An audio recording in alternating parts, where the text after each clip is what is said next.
Welcome to practise யூலோக்ஸ்.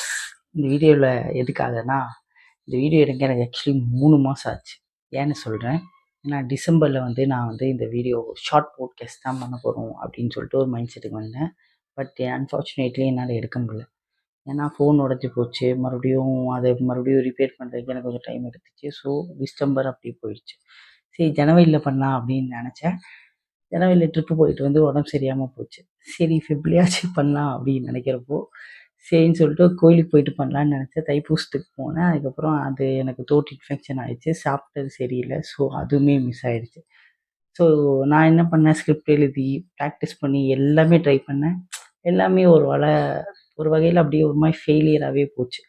சரி, இன்னைக்கு நான் என்ன யோசிச்சேன்னா, ஒரு மைண்ட் செட் தான் நமக்கு. லைஃப் ஃபுல்லாகவே டிஸ்ட்ராக்ஷன் இருக்க தான் செய்யும். ஆனால் நம்ம ஒரு அன்பிளான்டாக ஒரு விஷயத்த பண்ணுவோம். நம்ம இன்னைக்கு ஸ்கிரிப்ட் எழுத வேணாம், ப்ராக்டிஸ் பண்ண வேணாம், எதுவுமே பண்ண வேணாம். டைரெக்டாக கேமரா முன்னாடி உட்காந்து நம்ம இதுதான் பண்ண போகிறோம், இதுதான் பேச போகிறோம்னு யோசிச்சுட்டு பண்ணது தான். இது ஆக்சுவலி ஒரு அன்பிளான்டு வீடியோ தான். ஸோ நான் இதுலேருந்து என்ன கற்றுக்கிட்டேன்னா, நம்ம லைஃப்பில் அவ்வளோ டிஸ்ட்ராக்ஷன் இருக்கும். அதெல்லாம் மீறி ஒரு விஷயத்த பண்ணும்போது தான் நமக்குள்ளே ஒரு கான்ஃபிடென்ட் வரும். ஸோ எப்பயுமே ஒரு அன்பிளான்டாக ஒரு டிசிஷன் எடுங்க. அதை கரெக்டாக எக்ஸிக்யூட் பண்ணுங்கள். கரெக்டான மைண்ட் செட்டில் எக்ஸிக்யூட் பண்ணுங்கள். அது சக்ஸஸ்ஃபுல்லாக வரும். அண்ட் இந்த மாதிரி இன்ட்ரெஸ்டிங்கான வீடியோஸ் ஃபுல்லாக நம்ம சேனலில் வரும். ஸோ மறக்காமல் ஃபாலோ பண்ணிக்கோங்க.